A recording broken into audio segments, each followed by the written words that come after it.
My name's Dominique. I'm a bail enforcement agent for the Commonwealth of Virginia and the local bondsman in the Hampton Roads region. And I'm a bounty hunter. Yes. Come on.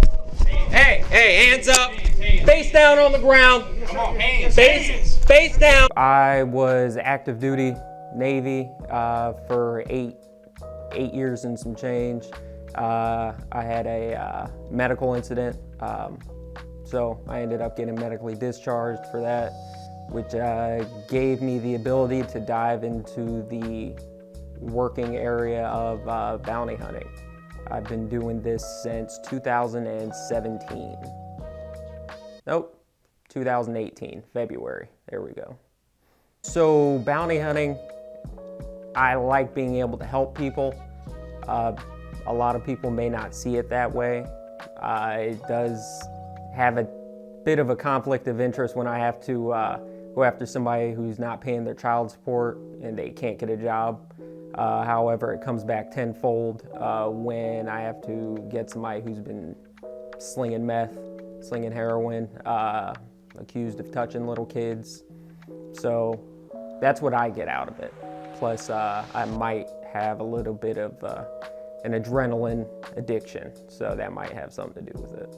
I definitely feel you have to have a couple wires not wired properly to do this. I was pretty much the definition of you gotta go hard or go home, and I got into some pretty sticky situations in my career, which is pretty new compared to other people. But yeah, if you're wanting to play it safe every day and not have anything dangerous potentially happen to you, this isn't going to be the job for you. One of my most dangerous situations, I was arresting a gentleman. He skipped court and we were following him around in the Norfolk area. He had pulled into a gas station, and my partner and one of the bondsmen who was on the case had parked further down by the vacuums. So it's about 30, 40 feet, and I am parked directly behind him. As soon as he comes to get in his car, I run up to him, bail enforcement, show me your hands, show me your hands.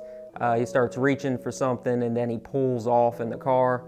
I'm grabbed onto the steering wheel, pulling him into oncoming traffic, trying to get him out of the way, and it's just not going good. My partner comes, jumps over me, starts, thrashing him in the head, beating him, and he rips the keys out of the ignition. And car is just done at that point. So then the guy gets out and he looks nothing like his mugshot. He's probably 6'2", 6'3", and benching probably a good 300 pounds, easy. This guy was jacked. And my partner started wrestling him. I went back because I was new, didn't have my taser on me. Went back, got the taser. At that point, my partner warmed down. The guy's running across the street. My partner's saying, "Go get him, get him." So I get in the minivan, which I had rented at that time, chase him. He hops over a fence. I get out the minivan, hop over the fence, and I put the taser on him and I say, "If you move, I'm gonna light you up." And he just acted like it was a normal day. He was like, "All right, man, you shouldn't have done all that, man. All this is crazy." But there was a lot of damage done at that point. I thought that was my first time thinking, man, this was like a movie. But that was pretty extreme. So during, my captures, arrests, and even some of the interviews I do when it comes to apprehending the fugitives, I record. A lot of it's for my safety, their safety. You can go back, replay, see what you did wrong, and see what you did right. Maybe if it's an interview, I can catch something that I didn't really catch in the heat of the moment. Catch somebody slipping up, lying a lot, something that contradicts something they said previously. Other times it's tactical errors. Maybe I entered the room and I didn't clear the room as well as I thought. Maybe there was a knife sitting on the counter that I didn't see. But that's mainly why I do it. And if there's ever an event that I need to go to court for some reason, that'll back me up and, it'll save me tenfold. So that's good. So there's two videos, one that's relatively recent and one that's one of my older ones from when I first started in 2018. One is a view of me actually arresting a fugitive, and the other one is a mix of myself and my partner. He's the one that'll be in the video. I did all the legwork, and he filmed it and let me see what it looks like. That way I can see the end result, because you always want to know what happens at the end and how they react to getting apprehended again. Okay, so this is a video. The gentleman was wanted in 2018. He was on Virginia Beach's Most Wanted. I went to a crack house in Virginia Beach and got a tip from the guy selling the crack there that the gentleman was located at a hotel. Sometimes I got to brush shoulders with the unsavory characters as well, but everybody wants their peace of mind. So as long as I'm not there to arrest them, they're more than happy to help me out. I get the information that the gentleman's at the hotel from the crack dealer. I go out there by myself. I do about 90% of the work I do by myself, and I had my partner at the time. He was a tow truck driver at the time also on the side, so that's what he was doing.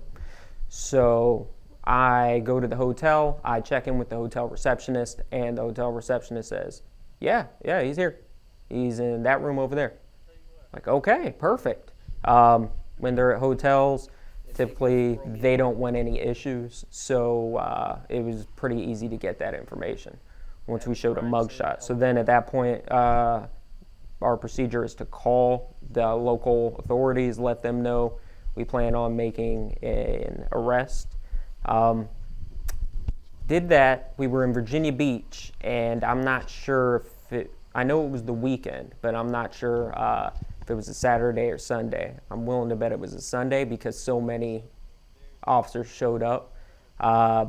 Typically, if they do show up to give any type of assistance, it's not going to be in full force. However, this night they came out in full force. There was about 12 officers there, maybe 13. The guy wasn't dangerous. He wasn't listed as dangerous on any of the information we could see, but he was on Virginia Beach's Most Wanted. He had been on the run for a while, and his drug charges just kept racking up and racking up.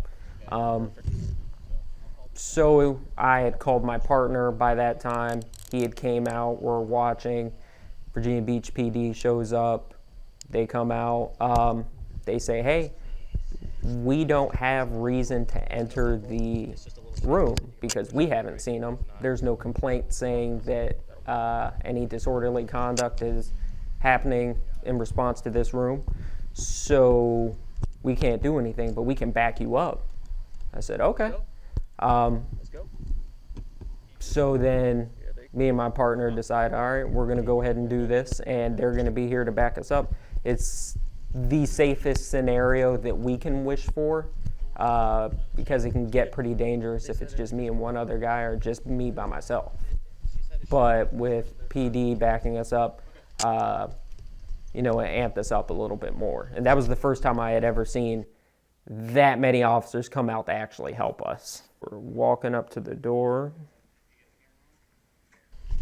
And at this point, we are knocking. We're making ourselves known. In order to enter any building door that's not ours, we have to announce ourselves.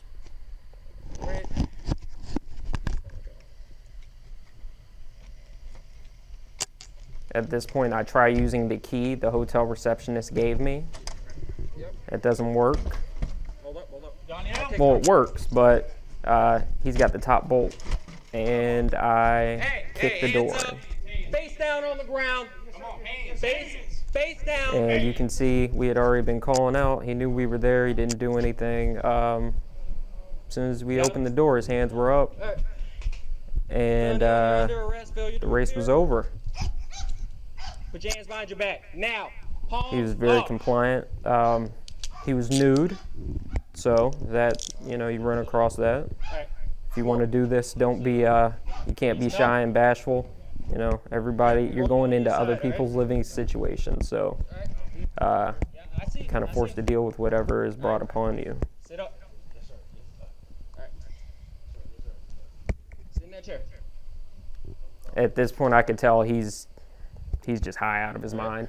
He's got a lot of drugs going through his system. There's paraphernalia all over the table. All right, give me a second. He's cuffed up. I can't hear you. Just give me 1 second, okay? Adjusting the cuffs right now. Hold on. Okay, hold on. This one, right? Sit up. I got you. And Hey, hold this up. was back before I got a little bit harder in the way I do things. I'm still pretty sweet when it comes to all this, but I had a lot more compassion back then as well. How's that feel? I was trying to make sure everybody was comfortable, very comfortable in their cuffs, making sure they had everything they needed. And, it's a bad situation already. Nobody wants to go to jail. But anything I can do to him to make his trip that much better during transport so he doesn't cause me any problems, then I'm going to go ahead and do that. Okay. Turn around. Face me. Okay. And that's the classic move. I put the cuffs in the front. Initially, he was cuffed in the back, and I put the cuffs in the front. It makes compliance that much easier. Nobody wants to be cuffed in the back. Everybody hates it. They feel dehumanized. Certain things, you can't even do them if you're cuffed in the back. You can smoke a cigarette if you're cuffed in the front. Talk on the phone. We was looking for you forever, man. I can't get these on. You can't get them on? We was looking for you forever, brother. What happened? I missed my court date, dude. I took the bus and I missed my court date, so. It's all right. Yeah, he's putting on his pants, giving him that chance right now. Thank you for not giving us any problems. Go ahead and pull it up, brother.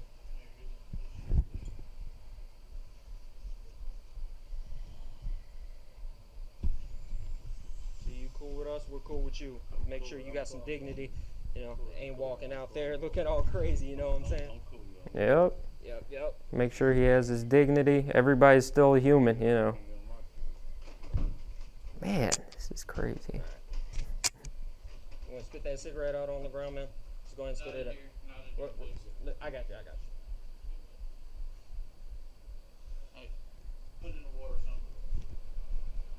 All right, so at this point, we are going to make sure he has everything he needs, his ID, any of that. I'm putting a shirt on him now. I'm a good guy. I like to think I'm a good guy. Man, I put a shirt on the guy.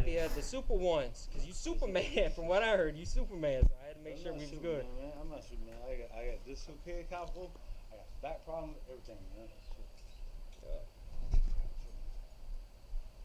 He's got a bunch of excuses as to why he didn't show up to court. I've never met anybody who just said, nah, I ain't going to court. There's always excuses. Shit, there you go, right. I am a nice guy. I put this guy's belt on him too. What?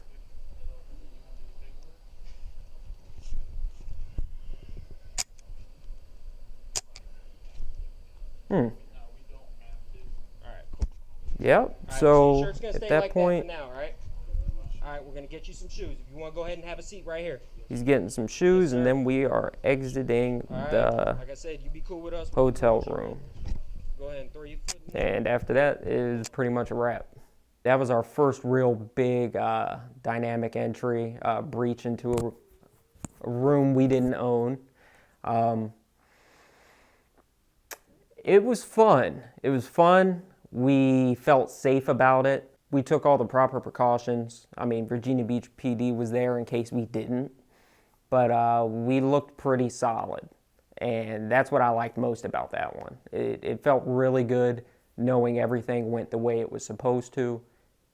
And we took care of the guy. I mean, I put his belt on and his shirt for him. And everybody deserves to be human. Nobody deserves to be dehumanized. So he didn't give us a hard time. I didn't feel bad about doing any of that for him. It was all around a good catch.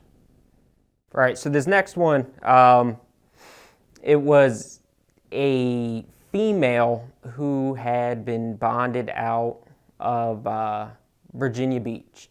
And she was due to go to a treatment facility up in Winchester, Virginia. And she ended up being in Winchester, Virginia, after she got out. But I thought she would be on my side. Well, I run the information, I do all the legwork, trying to figure out where she's at. I end up going to talk to the boyfriend's parents, the mom and dad, at night.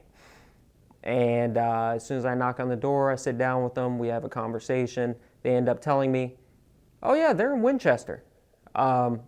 We never liked her.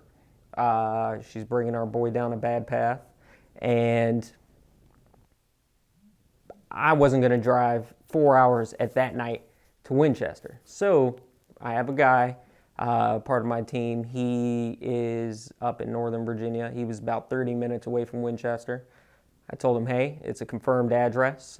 You ready to go? He said, yep, let's do it. He drove, after I'm feeding him all the info he needs to know, 30 minutes to the address.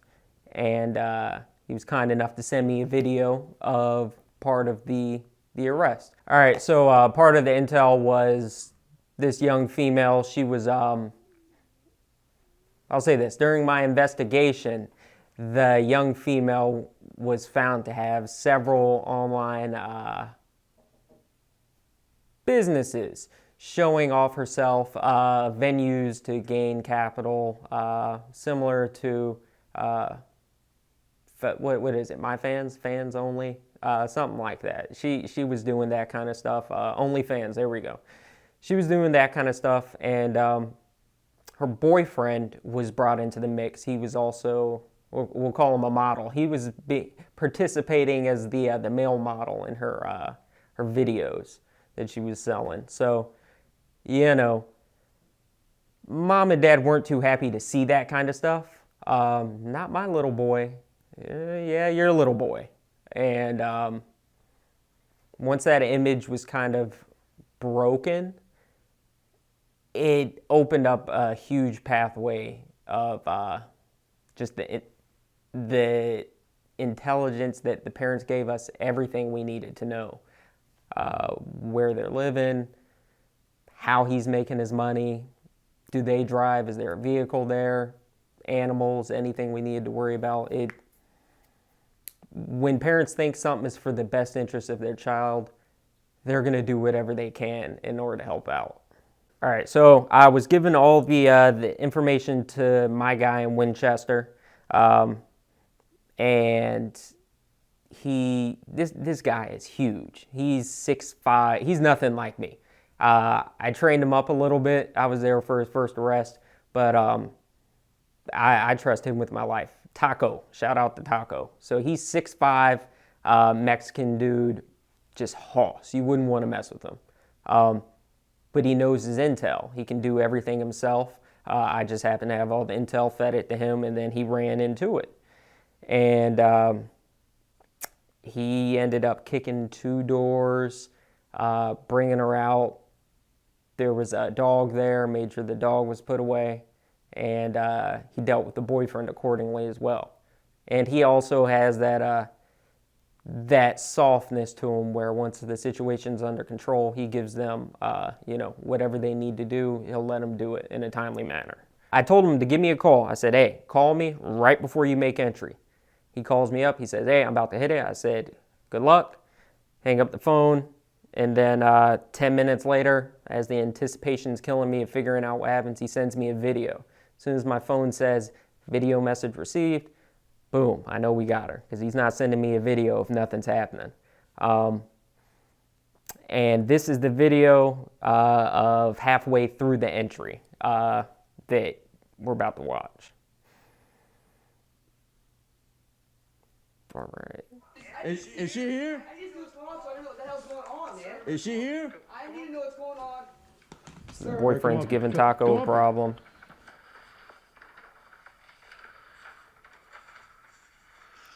There you go. I got a warrant for her. He's showing that he has a Cheyenne. warrant to the Your boyfriend. girlfriend. So now in his mind, hopefully this guy will calm down. He's not going to give us any more problems. Yeah, but he's in his lease. He gave us The permission. He father went to the court. You can call of her this right now. Is she gentleman here? Yes or no? is one of the leasers. He's on the lease for this apartment.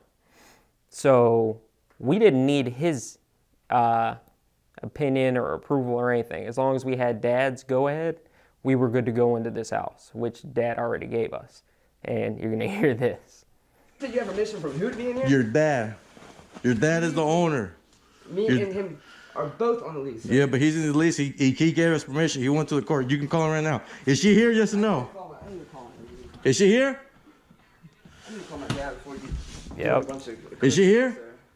I need to call my dad. I need to call my dad. He needs to call his dad. Come out. Please don't. Come out. Please don't shoot me. Come Oh, out. I'm not God. gonna shoot you. Come out. Okay. I'm gonna playing a game with you guys. Yep, and there she is, back. hiding right behind the bathroom. She got some warrant. For what? I mean, for what?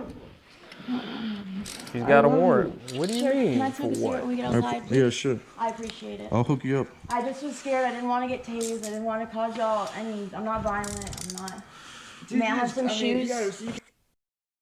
A lot of people would probably wonder, well, why would you go in there by yourself? Why would you do that kind of thing by yourself? There was dogs there or whatever. Positive control. Positive control, a show of force. He's wearing, a plate carrier, identification panels. It says agent on it. We have official documents. We're not half-stepping it. We're doing everything by the book the way it should be. And if anybody wants to question it, they're going to answer our questions first, and then we'll handle what they need on the back end. It takes a certain something to go into somebody's house, tell them what they're going to do, and walk away safe and with what you want. It's something that's hard to come by in a person. There's bounty hunters that can hunt people down. They can track them and figure out where they're at. There's bounty hunters that can be tactical. They can move around a room, clear a room, and, breach and everything. But a good bounty hunter is going to be able to do both, and it's hard to find somebody that can do both. So there's a bunch of different ways people can bounty hunt. From my knowledge of the industry, most people don't do it by themselves. A lot of people join teams. I myself am part of a team, but I typically do about 90% of my catches alone. It's not the safest. It's definitely not the safest, but it is the most beneficial. I don't have to worry about somebody else messing up a lead of mine or something. I like that positive control of my case, and I like to do things my way. It's more dangerous, but you also don't have to split the money. That's where money comes into play. If you're splitting, $500 6 ways, it's not too beneficial for me. But if I'm not splitting $500 at all and it's just me, it's a good day. It's a good bust. So there's gives and takes to it. Do I like being safer? Yeah, I like being safer. But at the same time, I like doing what I want to do when I want to do it. That's why I am a bounty hunter. I like being my own boss and doing what I want to do on my own time.